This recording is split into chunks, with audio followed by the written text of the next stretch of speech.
Letak kondisi geografis Pulau Sumatera. Batas wilayah bagian utara Malaysia, Teluk Benggala, dan Thailand. Bagian timur Selat Malaka dan Pulau Kalimantan. Bagian barat Samudra Hindia. Bagian selatan Selat Sunda dan Pulau Jawa. Keadaan alam Selat Malaka, Danau Toba, Sungai Musi, Gunung Kerinci, dan Gunung Leser.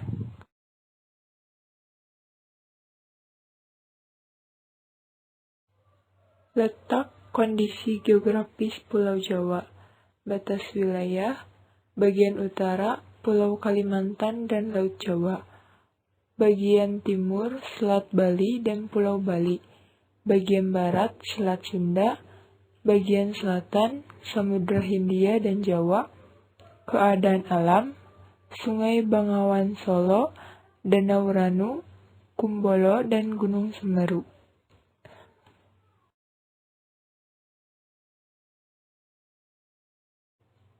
Kondisi geografis Bali dan Nusa Tenggara. Batas wilayah bagian utara Laut Bali, Laut Flores, dan Pulau Sulawesi. Bagian timur, Timor Timur, Pulau Jawa dan Selat Bali. Bagian selatan, Samudra Hindia. Keadaan alam, Sungai Petanu, Danau Batur, dan Gunung Rinjani.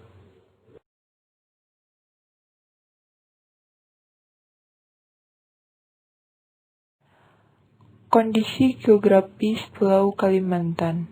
Batas wilayah bagian utara Brunei, Malaysia, dan Laut Tiongkok Selatan. Bagian barat Laut Natuna dan Pulau Sulawesi. Bagian selatan Laut Jawa dan Pulau Jawa. Keadaan alam Sungai Kapuas, Danau Bangkau, Gunung Raya, dan Gunung Kinabalu.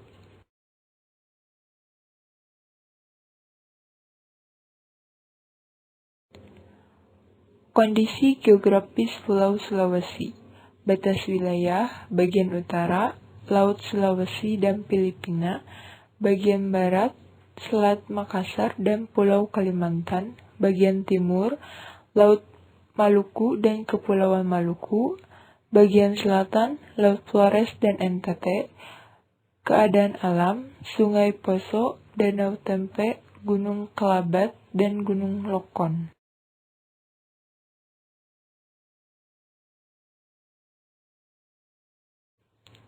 Kondisi geografis Pulau Papua dan Maluku. Batas wilayah bagian utara Samudra Pasifik.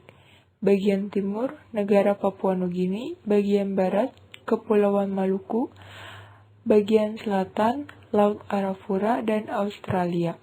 Keadaan alam Sungai Memberamo, Danau Sentani, dan Gunung Jayawijaya.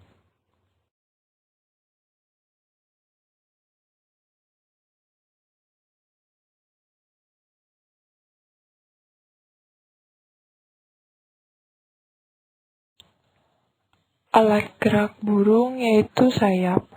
Fungsinya adalah menghasilkan gaya angkat untuk terbang. Selain sayap, alat gerak burung yaitu kaki. Fungsinya adalah untuk berjalan atau mendayung dan berenang pada burung di air.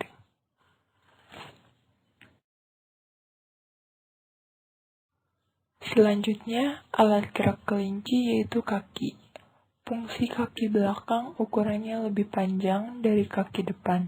Kegunaannya adalah agar kelinci dapat meloncat jauh.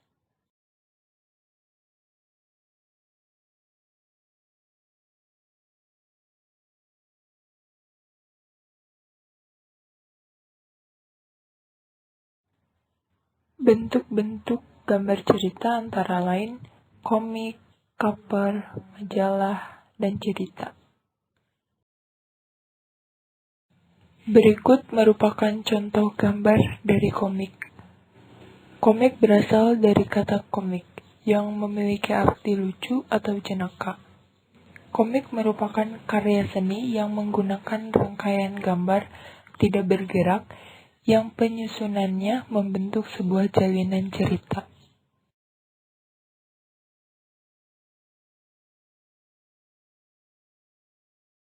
Berikut merupakan contoh gambar dari cover. Cover merupakan kulit atau sampul pada buku atau majalah. Gambar cover memuat atau mewakili isi buku sehingga terlihat menarik.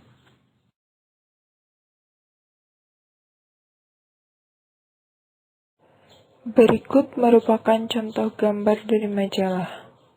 Majalah atau surat kabar di bagian sebelum atau sesudah tulisan biasanya terdapat gambar. Gambar tersebut sering disebut vignette atau gambar pengisi halaman kosong pada majalah atau surat kabar yang memiliki fungsi menghias.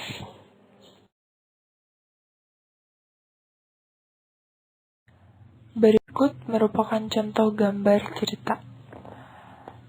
Suatu karya cerita biasanya dilengkapi dengan ilustrasi cerita. Gambar ilustrasi cerita ini mewakili cerita yang terkandung di dalamnya. Sebuah cerita akan tampak menarik apabila disertai dengan ilustrasi yang menggambarkan isi cerita.